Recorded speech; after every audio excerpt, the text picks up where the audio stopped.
Thank you so much for listening. If you'd like to offer Dana, then please do go to justthiszen.org/giving. Your support really does make a huge difference. Thank you so much.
Page 21 in the Book of Serenity.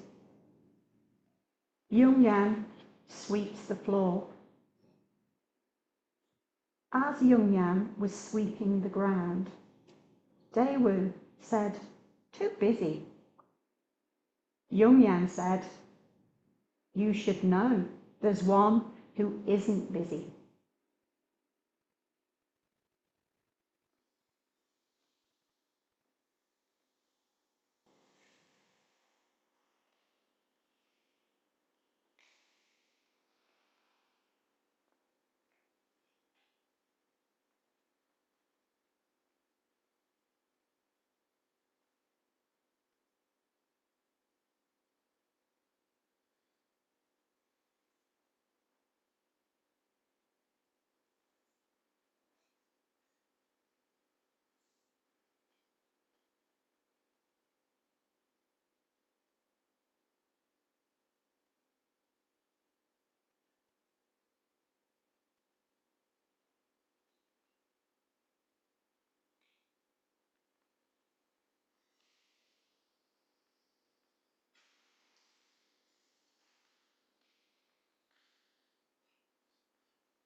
Poem for Jan, head student.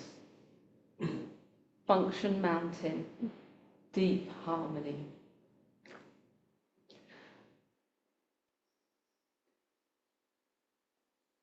Like a mountain, sure and steady, she can plan, get things ready. With undaunted energy, she takes things on, can tackle a spreadsheet, plan a retreat, steadfast. Nothing seems too big a task. She has the staying power and the ideas that last. Like a mountain, sure and steady, always ready to take the next task on. This last year has taught so much. She realised there are times when even she needs to stop. There have been moments when even her energy waned. She lost some of her enthusiasm and drive, and in order to thrive, she stopped. She paused. She pondered. She questioned.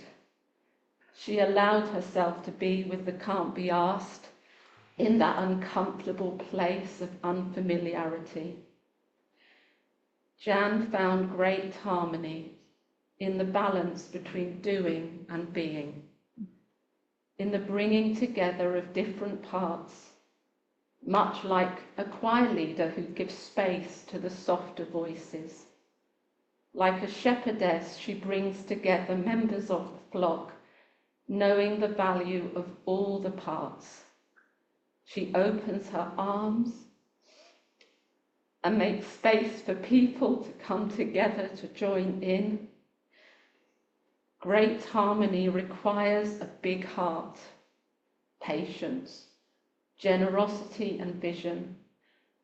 Sometimes it means no longer scaling the mountain, but instead perhaps following a stream where it might flow into the great ocean with all its vastness and unpredictability. Great harmony requires courage, sure and steady.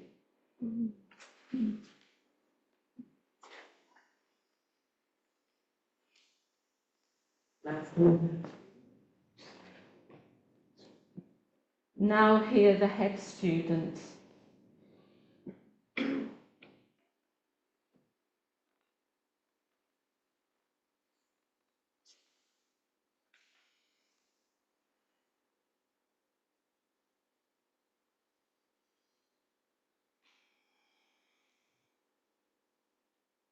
This is the Dharma staff, 6 feet long.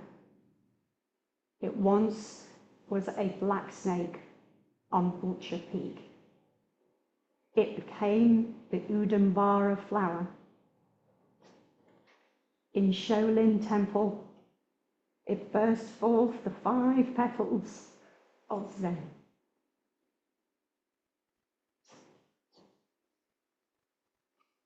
Sometimes it is a dragon, swallowing heaven and earth. Sometimes a Vajra sword, taking and giving life. This staff is in my hand.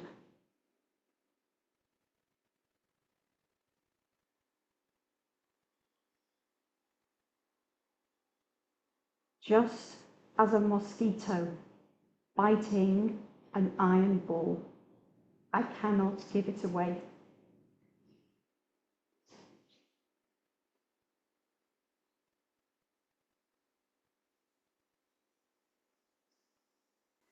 Dragons and elephants, let us call forth the Dharma.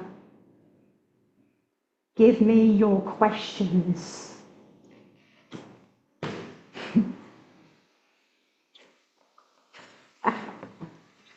Come on.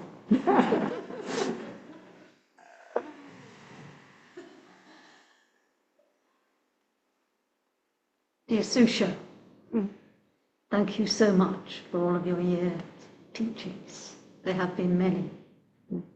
I wondered which teaching you have learnt in your heart.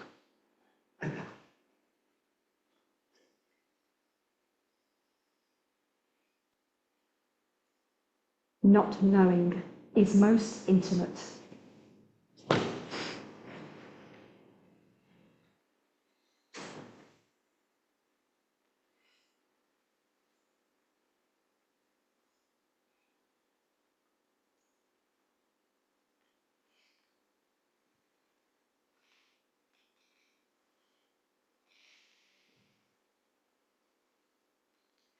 Dear Jan,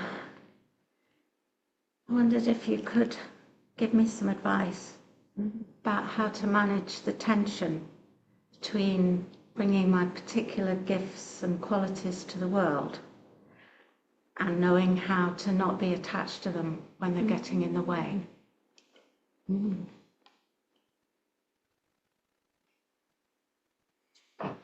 This is practice. This is a significant practice edge. Finding a way to blend them together, like the merging streams. Both have something to say, Mary. Both are valuable equally.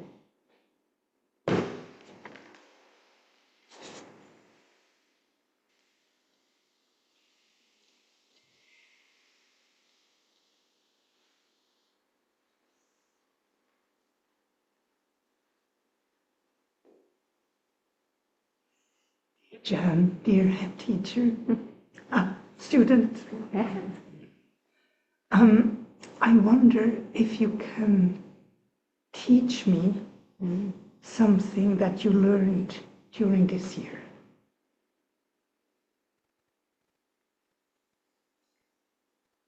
It's to embrace not knowing, to trust that I will have the resources when the time comes to do what is appropriate.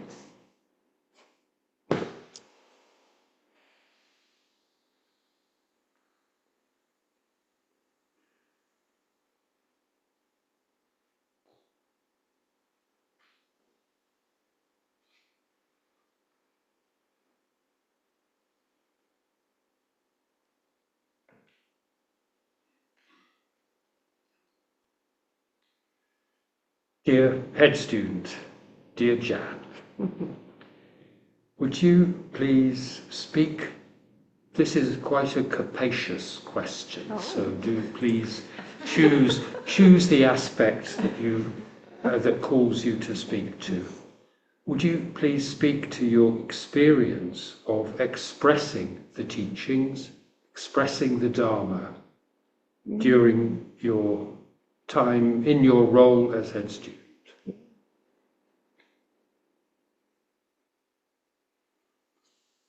I think at the beginning, I felt it was a performance. I felt that somehow I had to enact something, that I had to swirl the Dharma out and then share it. But actually what I realised was that the Dharma comes from within me, from my own life experience, and actually what's most valuable is when I'm real and I share my own challenging life experience. Thank you.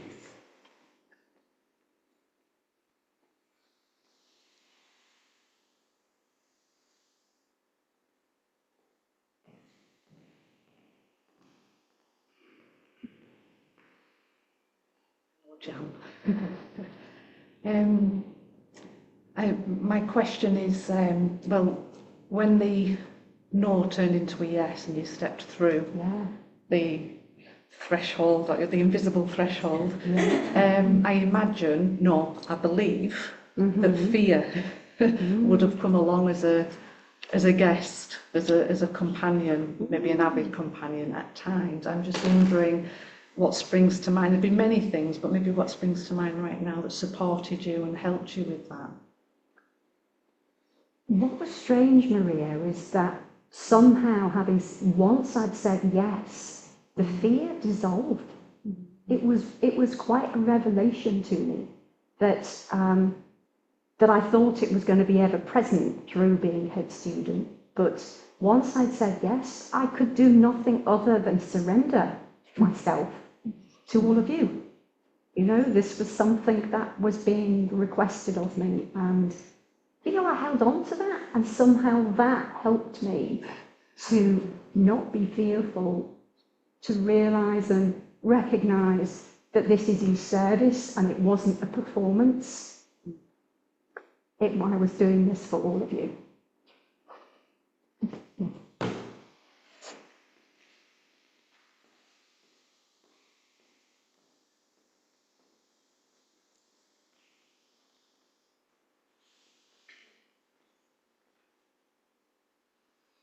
Dear Jan, dear head student, I wonder if you could tell us what you've learnt about darkness.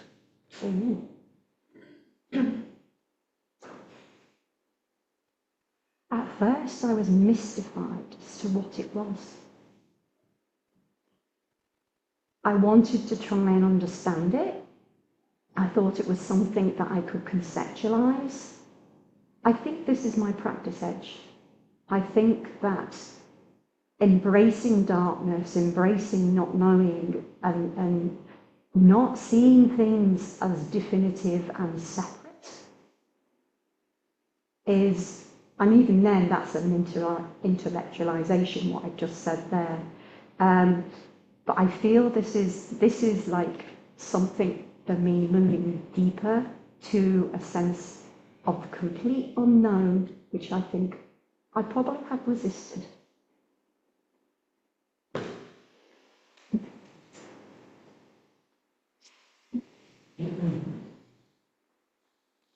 Keep on coming. You outside as well. Jodie. Jan. I seem to remember that when you received your name, Function Mountain, that there was some resistance to that.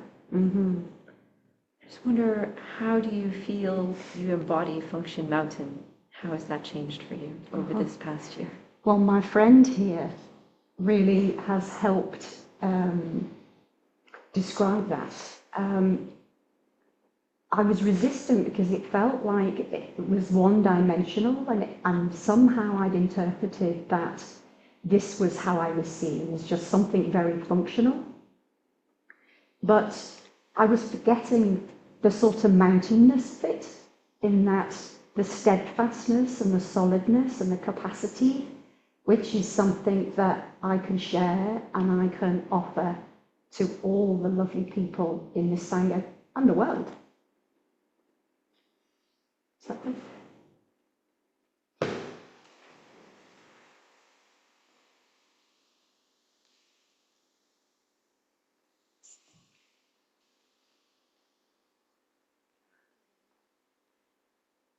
Dear head student, Mazumi Roshi said that he practiced to soften his heart. Could you speak to that in relation to having been head student? I think the function mountain was very strong, and I think that there was a firmness that, and I think allowing that to not dominate has been really important, to let my softer parts come forward, to create an inner harmony between the other parts that have less of a focus on functionality and efficiency. And it has been a journey, and I'm still on that journey. There's still a way to go. But yeah, softening and harmony are something that is growing in me. Thank you.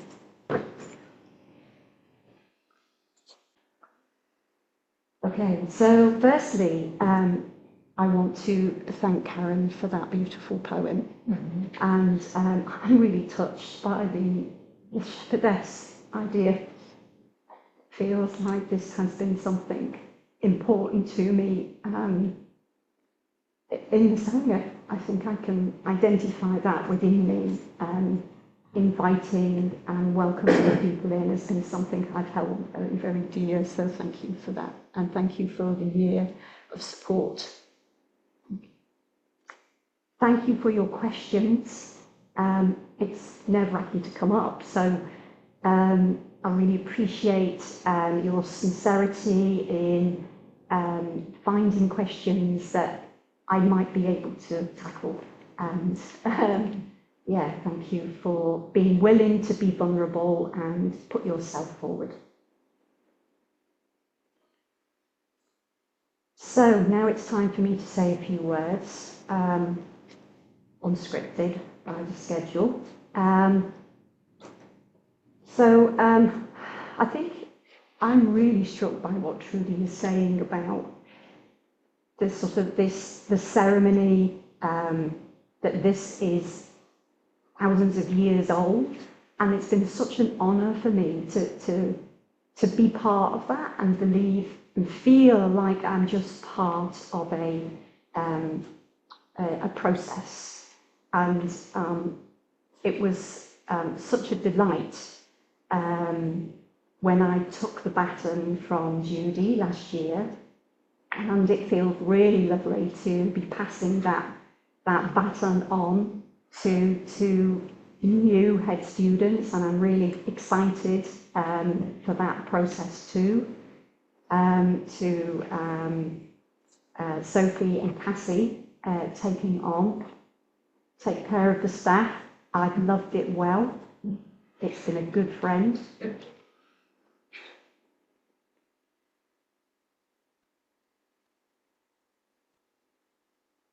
I think I'd like to echo Judy from last year when she said that she experienced this with you. It's not something I've done on my own. I've done it with you. And I think that's really important. That's what I would offer to the new head students, is to see it like that. This isn't something you do on your own, because it's in service of everybody. So for me, that has what's made it possible, is that I've done this through the support of everybody around me and your belief in me. And like Maria said, it did start with fear, but I can honestly say that somehow that dissolved away and has been replaced with a lot of joy and pleasure, which has quite bemused me. But that is the reality of what has happened. In, I think, my very first Dharma talk after the ceremony, I said something which was, a head student ceremony does not make a head student. And I was right, because that first stage of just receiving that honour is followed by a year of learning. We're very lucky here in the UK. We have a whole year to practice this, so it's a great opportunity for learning. And I've learned so many things. And the role has sort of moved through me, and I would say that actually I have changed as a result of this experience. So now I would say, once a head student, always a head student, because this will always stay with me, and I will never not be a head student. So in particular, I have mentioned when people have answered questions that, I have learned to embrace what unfolds, to not know, to not hold to making plans, and just learning to trust that I will have the resources when the situation arises.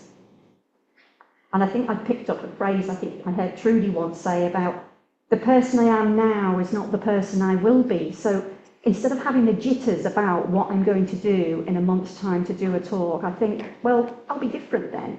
And somehow that enables me to be in the present and just recognise that I'll move through it, and I'll know when I get there. So it just sort of can't help but mention that, yes, Karen bought me the sequel to the book that Lynn talked about this morning, which feels a delight. This actually feels like present day Zen, because the phrases in here are just so full of Dharma. And Karen put a marker in one particular page, and I just wanted to share it with you because it really touched me. It says, I don't think even the river knows where it's going until it reaches the sea. I think this embodies where I'm going, Catherine. This is this is the softness and the openness and the darkness, is that not knowing. So thank you for that, Karen. That was a beautiful sharing. So now, just a few words about the poem. This has been a familiar friend for me over quite a few years, actually, before I became head student. And it's moved in and out of my awareness over the past few years. But it caught my interest because I've spent a lot of time being busy. And in a way, that has actually served me really well, because I think through my life I felt I needed to be to work hard to prove myself and avoid criticism. And so I think from childhood, being busy and being productive was really, really important. Through practice and through particularly parameters, actually, what I learned was to sort of rename this in a much more positive way, that my active and my industrious part, because I enjoy being productive, it's just part of joyful effort. So I felt a bit ashamed, really. I felt I was a bit addicted to doing, but now I've sort of reframed it as joyful effort, and that feels like that's been really, really helpful. But I can lose the joy in the effort, and that's when the busyness comes in, when the focus is on getting the task done and feeling under pressure, and often a real sort of focus on efficiency, which is really uncomfortable. You know, that it's tight and constraining, and you know, the joy is lost, and it brings suffering.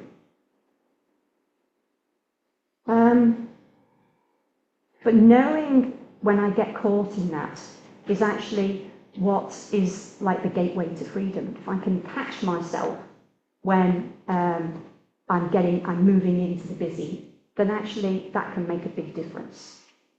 So I've just got a couple of points that I've picked up that have been helping me to actually work with when I move into busyness. And the first one is that when I catch myself caught in busyness and I'm moving around, I slow down and I remember the phrase that Josh has offered us, that he came from Flint, about paying attention to how I place my feet. And it makes such a difference, even if I'm just moving around the kitchen. You know, if I notice that, it really grounds me and brings me into a much more present moment.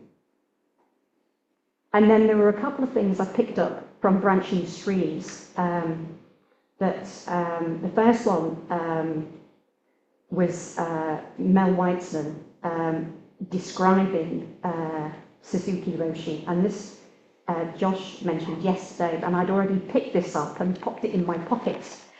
Although there is much to be done, he was never in a hurry. He was centered, both in balance and time. And I've been carrying that in my pocket, remembering that idea of being centered. It helps me to stop running ahead. And then the second point, which is something that Suzuki Roshi said himself, is you have a saying to kill birds with one. You have a saying to kill birds with one stone, two birds with one stone. But our way is to just kill one bird with one stone. So I popped that one in my pocket because, you know, I had a bit of a thing about multitasking and belief that it's really, really efficient. And so this is really helping me to let go of this belief in that and, just loosen my attachment to the whole idea that I'll get more things done if I multitask. And then the last thing just to pay attention to is the second part of my name, the Great Harmony. It has shifted. At the beginning, I thought my second part of my name was named because I didn't have very much harmony, that it was a lack within me. And so that's been a journey in itself, to recognise that that is something that I can, it's a gateway to freedom. This is one of my new phrases, a gateway to freedom. And the branching streams theme and book has really helped me to move further into harmony and not knowing. And then the last thing I've written here is that embracing not knowing, or not knowing where I'm going, brings ease. And of course, that makes it easy. Yeah? And easy is right. So we can't go wrong.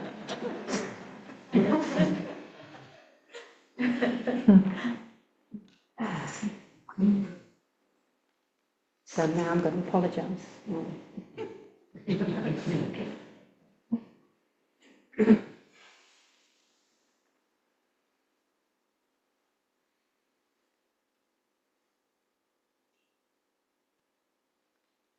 Through the support of the teachers and all of you, I have been head student. I am deeply grateful for all of your help, but I have not been worthy of it. Please forgive my mistakes. They do fill heaven and earth, leaving no place to hide. Friends, if my actions and my words have misled you, please wash your ears in the pure sound of the present, and please continue your practice. I fully avow my limitations, but I will continue to practice diligently. Thank you very much.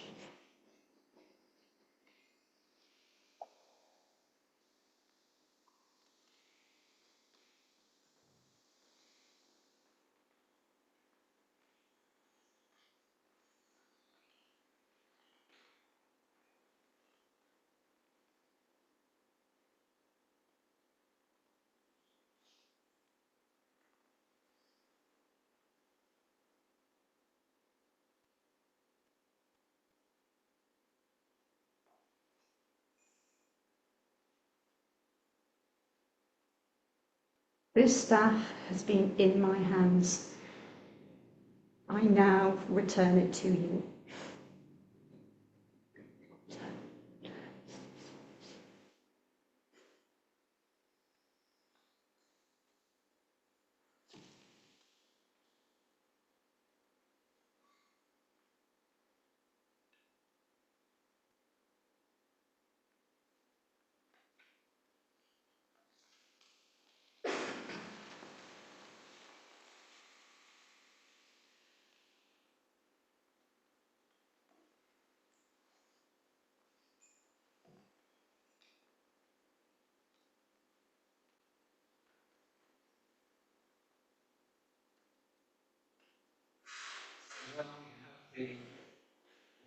Part of the ceremony for congratulations to our head student. Before we open it up, the invitation, I think, to take on any role is to have an adventure. And I think you can see and hear from what's happened during the ceremony, through the questions and the statements, and in the ceremony itself. It's been a complete adventure.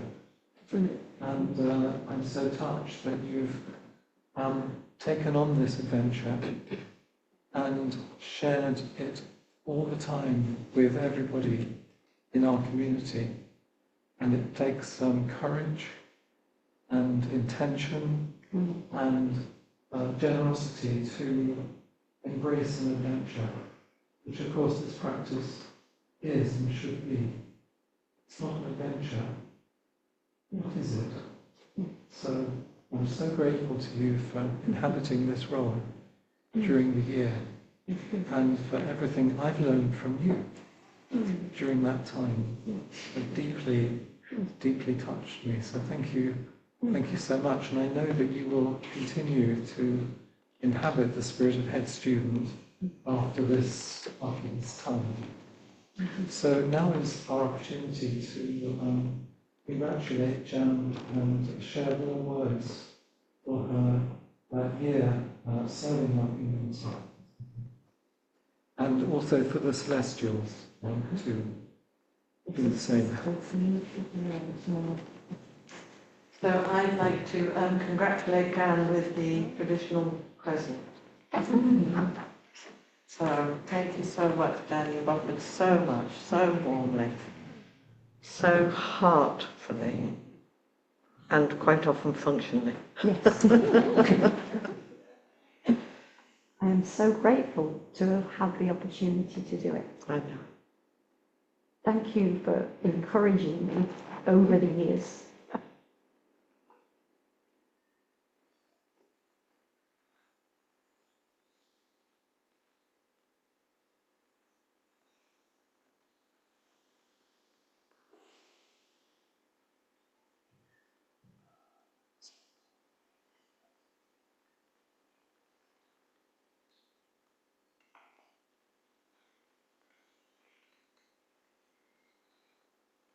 Going to open the present after the congratulations. Can we put our hands up?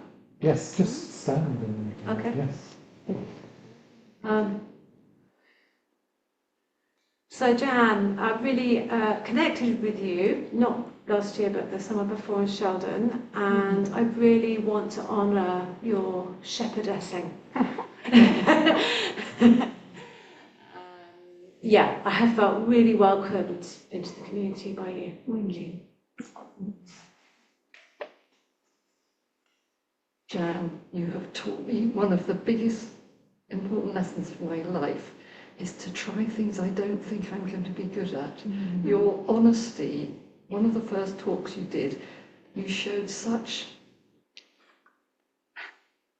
truth to me about trying something. I know there are things I'm good at and I do them, and I tend to try things I think I'm going to be good at. And you really changed how I've approached the things I do this year. Fundamentally, in my heart, how I feel about myself. So, and you continue to do it. It's been one of the biggest teachings. Thank you so much.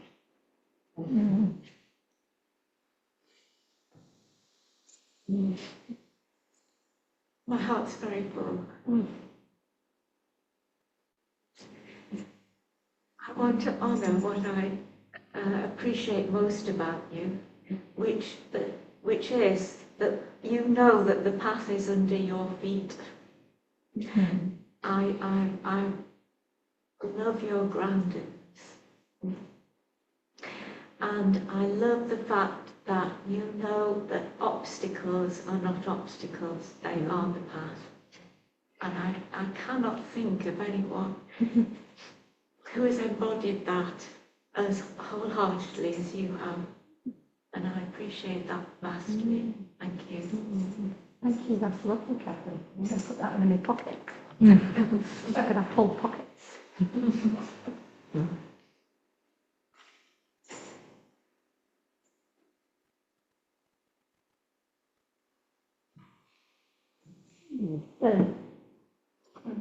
Yeah, sure. Come over, Helen.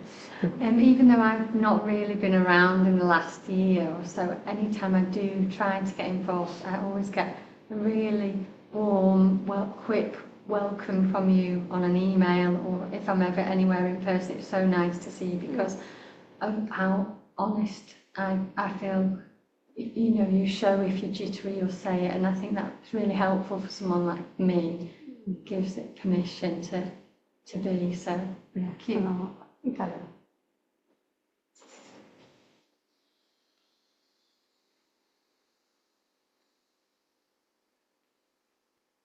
Thank you. Because of what you said, I'm feeling afraid and joyful, but I'm so glad I can hold your hands. Oh, me too, yeah. Yeah. You know, something special to get to meet you. And I think there's something about your sincerity that's so obvious to everybody, so that's all I can say is that. Thank you for that.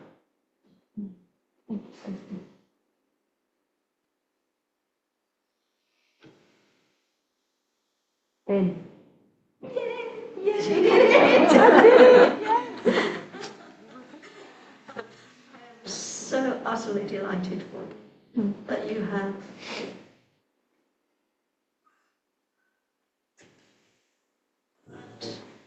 about yourself, how beautiful you are, and that you can share yourself with us.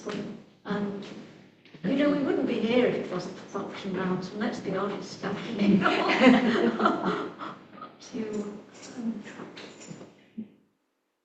Seeing you allowing yourself to soften, find the being as well as the busy has been such a joy. And I love you very deeply. Yeah. Right. Thank you, Lynn. Oh, Pastor. You have a fierce love about you, and I've appreciated how that softened in the year as well. And you've made that very visible, so I really appreciate the teaching that you've been teaching in that, because I've seen you learning in that too. So I appreciate the reciprocity of what you've give and what returns to you. Yes. Thank you, Elsa. Judy. I just love seeing you receiving all of this. You deserve it so much. Honestly, it really touches me. Your generosity, your courage, your ability to show your vulnerability, and on a personal level, your ability to hold space for me to be really honest with you about my reactivity and meet me with nothing but love and acceptance. Thank you.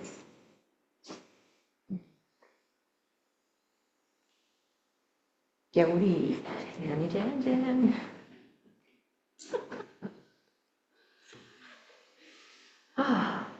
As a fellow lover of the list, Oh yes, and the spreadsheets, yeah.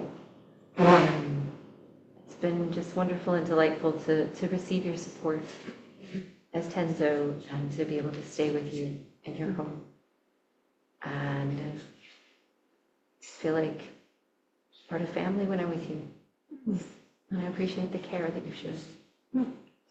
And I really enjoy seeing how you've shifted through the year. And how your Dharma activity yesterday was very natural and spontaneous and just very lovely and supportive. Thank you for walking the path and showing us the way. Thank you.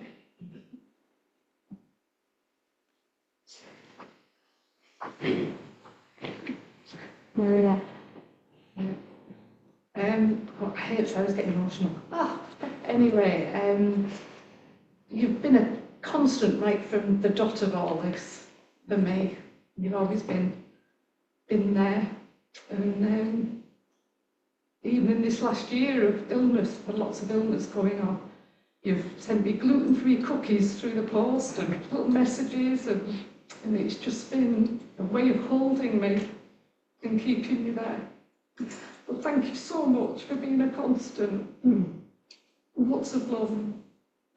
Lots of love.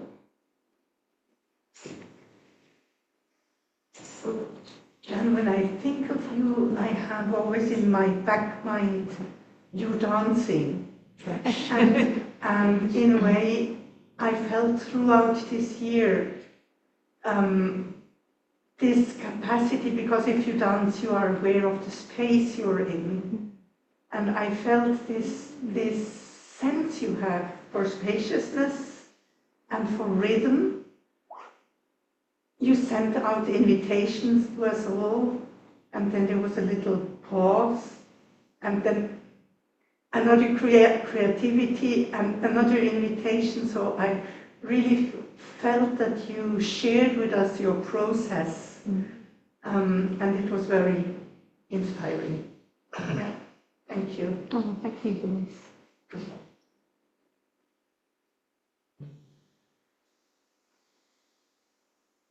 Julia. Joan, it's just been so lovely to see you grow and to grow in this role. Right at the start, you had reservations, but I don't think I ever had any reservations for you. There was a sense of you'd got stuck on the function mountain and you'd forgotten what you were before, because prior to that, you were a great teacher. You taught so many people through the precepts. So many people here had learned from you. What I'd love to see this year is how you've given time for yourself. You're a great giver for other people, but this year you've given some time for yourself. And I think that's been wonderful. And I think we've all benefited in the growth that's come from that. And I'm sure we'll continue. Yes. Thank you, Julia. Chrissy. One more, and then I think we can say further congratulations for one more. Am I not?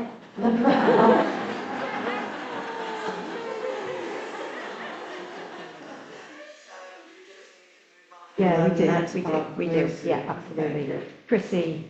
Thank you, Jan. You radiate so much compassion. You're an inspirational teacher. Thank you. Thank you, Chris.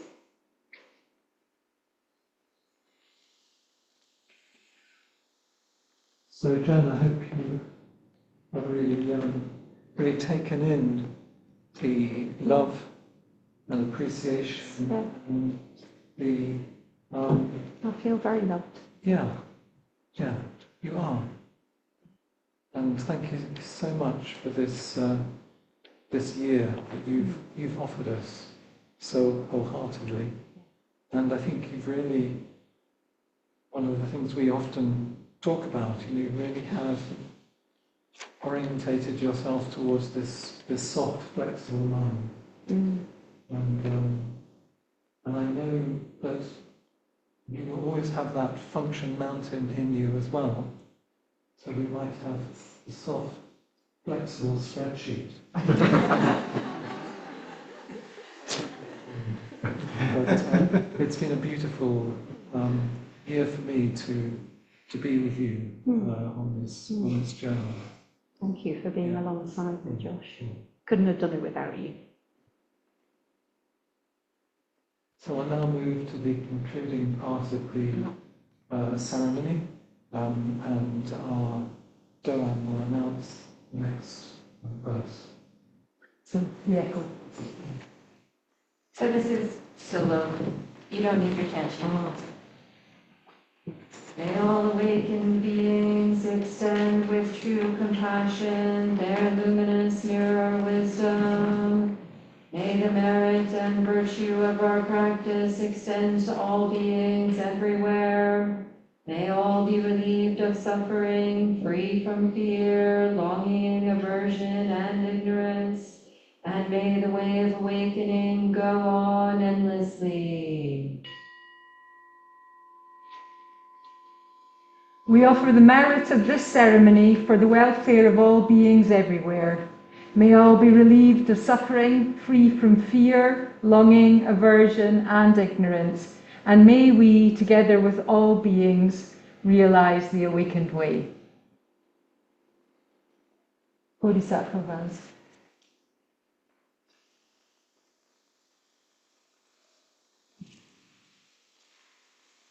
Bodhisattvas. Beings are numberless, fly about to freedom. Delusions are inexhaustible, I vow to end them. Dharma gates are boundless, I vow to enter them.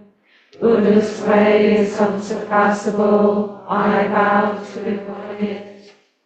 Beings are numberless, we vow to free them. Delusions are inexhaustible, we vow to end them.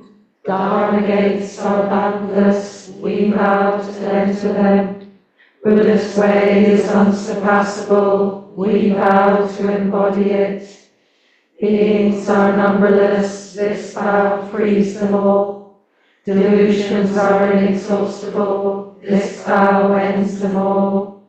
Dharma gates are boundless, this vow enters them all. Buddha's way is unsurpassable, this vow embodies it.